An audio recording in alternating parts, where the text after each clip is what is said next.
Yeah, welcome to the World Cup show. Definitely interesting moment all the way from Qatar.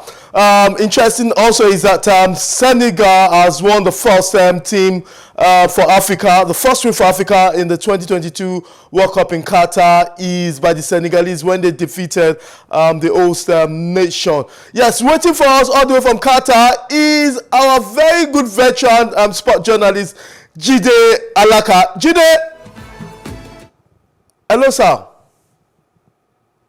Yes, joining also from with Jide Alaka is Daniel. We are trying as much as possible to hook Jide Alaka all the way from Qatar. Hello, Jide. How are you doing? Yeah, we are fine. We are just as this atmosphere after the win for Senegal, the first win for African nation. The Africans here were very happy about it. The Senegalese fans were very happy.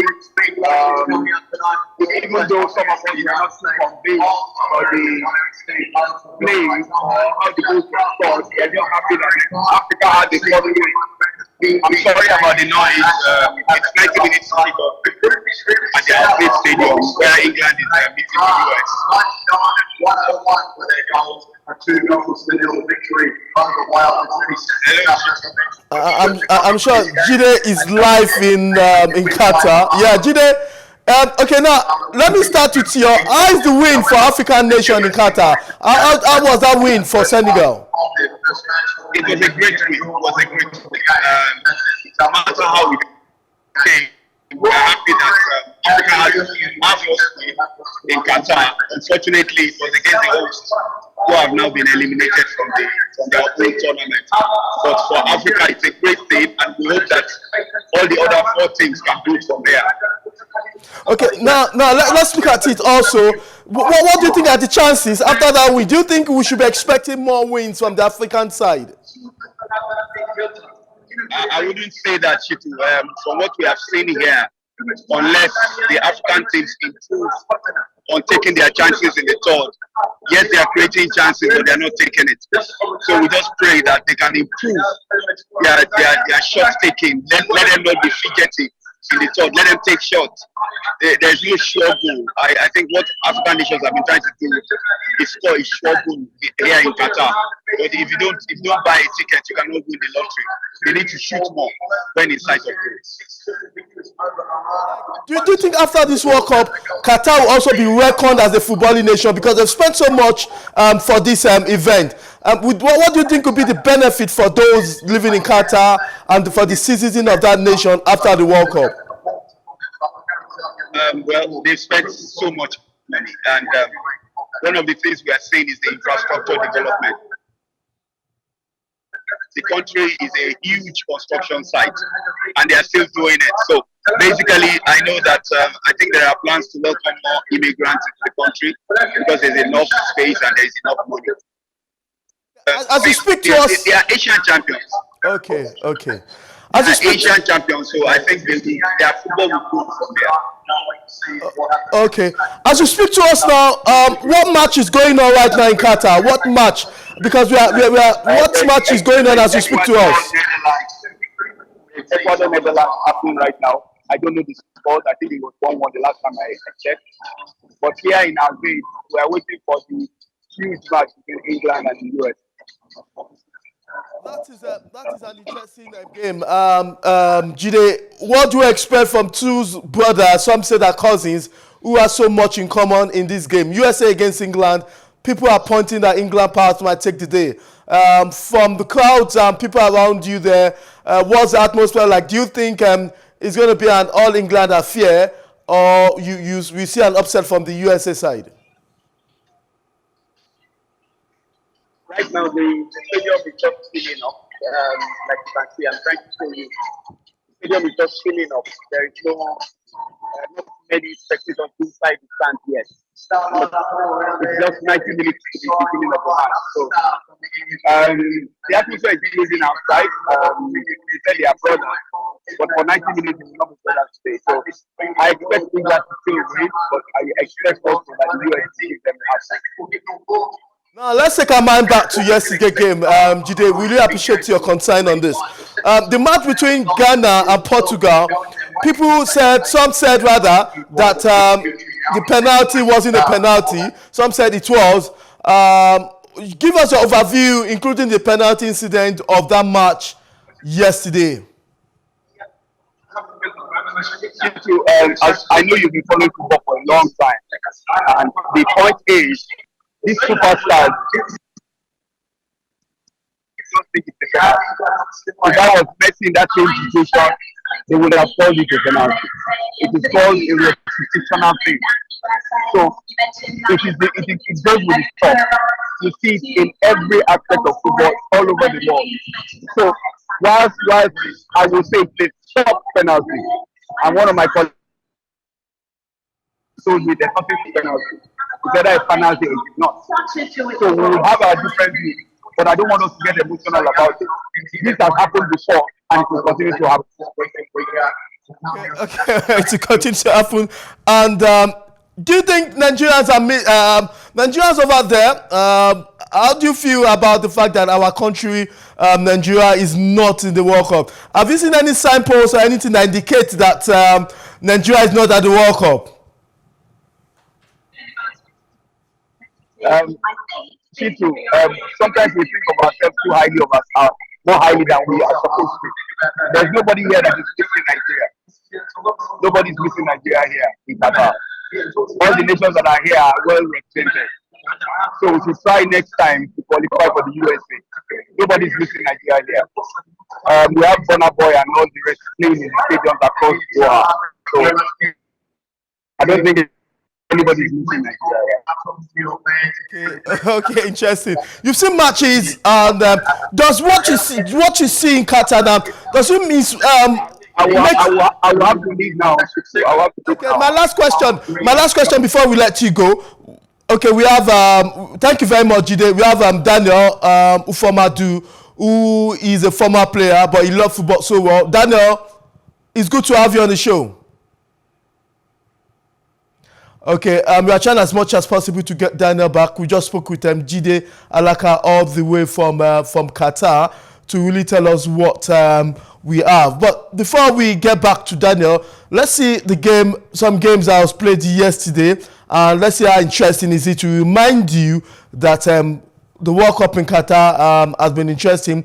We have interesting games also. We have the game where Mbolo, the Cameroonian, the born Cameroonian player, refused to celebrate after scoring a goal for his now country. That's talking about Switzerland. Enjoy this. When we come back, we hope to get Daniel and to tell you what is going on at the World Cup in Qatar. That's interesting game. That's Cameroon first game in the tournament, and we didn't end the way they expected. We saw Samuel Eto'o looking not so happy in that, and he actually predicted that it's going to be between Morocco and Cameroon in the final. A lot of people asking that where did he get that that mindset for that, probably. But we see that Samuel Eto'o, who is the president of Cameroonian Football Federation, is not happy about that game. But Mbolo, people question his reaction towards that game, that is expected to have at least celebrate. And also interesting, if you watch that video carefully, we realize that the other players, the Swiss player with him, understood the fact that Mbolo didn't want to celebrate and they stayed off him. Perhaps that might be premeditated. He probably must have told them before the game that I will not celebrate, because the reaction of his colleagues were showing that yes, they respected the fact that he will not celebrate in that match against Cameroon, and not interesting moment for the Cameroonian side. Mbolo, very fantastic player, and we expect more from him in the second game. We also expect Cameroon to bounce back in the second game, you see, for for in that group. So it's still interesting moment for African nation. Senegal has scored, giving Africa the first win in that tournament, 3-1 over Qatar, even without Sadio Mane. Sadio Mane didn't play in the tournament because of injury he sustained in his club against him all the way in Germany. So it's an interesting moment. A loss from the Senegal in the first game. Second game, which is what just ended some few hours ago, was a emphatic victory, 3-1 against Qatar. Qatar are one leg in, one leg out of the tournament, and they have the ongoing game against Netherlands and Ecuador to decide their fate. So we see that if Netherlands should lose, then we have hope for Qatar. In the last game. We are also expecting more. Yes, we are trying as much as possible also to get one of our guests. We are hoping that it goes, give us this one, share his own opinion on the game. Before then, let's look at the game against Uruguay, and Uruguay that ended in a draw. We're expecting the game in Uruguay should give us a very good. We have Cavani doing so much of the play, but unfortunately, it ended in a goalless draw with the two sides. The game was one we expected so much of goals in it. It's one of the high match goals of yesterday, but unfortunately, it was stalemate in the two game. And we're hoping that South Korea, where we have a Tottenham talisman who has been doing so well for his side, we expect them to actually score. And what was missing in that game was just the goals. Everything that you can think of what football is made of happened in the game between so many times you see the players putting their heads on the head for a near miss.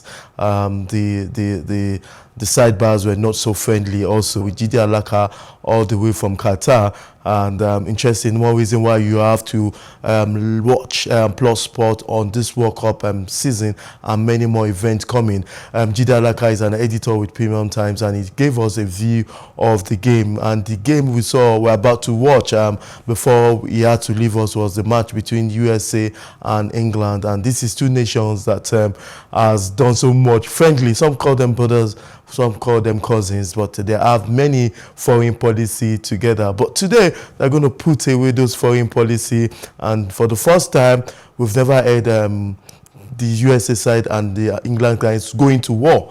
But there's going to be war today, but, it's on the football pitch. It's going to be war between both sides. Joe Biden and the new Prime Minister, the Indian-born Prime Minister also will be exchanging calls to really greet themselves after the game. But bookmakers have decided that from the tallies taken, England might take away. Bukayo Saka in his first game going a breeze really increase the tally. These are all what we will give to you in subsequent edition of Plus Sport. Don't forget, tomorrow it will be another beautiful moment, and this time around we have special guests, perhaps also guests from Qatar to give you all you need to know in World Cup going on in Qatar. So Plus Sports, we can say we brought images and live views of Qatar to your doorstep, and we'll do so much more on this as the World Cup proceeds. Who will win the World Cup? That is just a question in the lips of so many. Who will win the World Cup?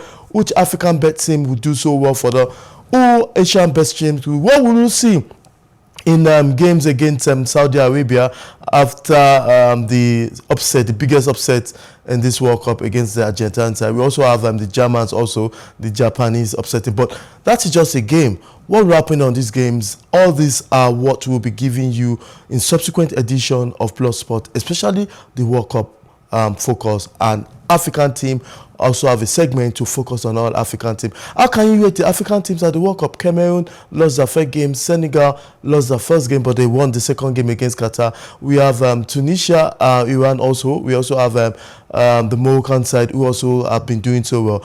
Let's see how many of these African teams will go to the next stage. And yes, this is our quality wrap on today's program on Plus Sport, and I'm sure a lot of people are happy about the views from Qatar we brought to you. Same time tomorrow, we'll be giving you all what you need to know in the World Cup in Qatar. My name is Mudashiru Shitu.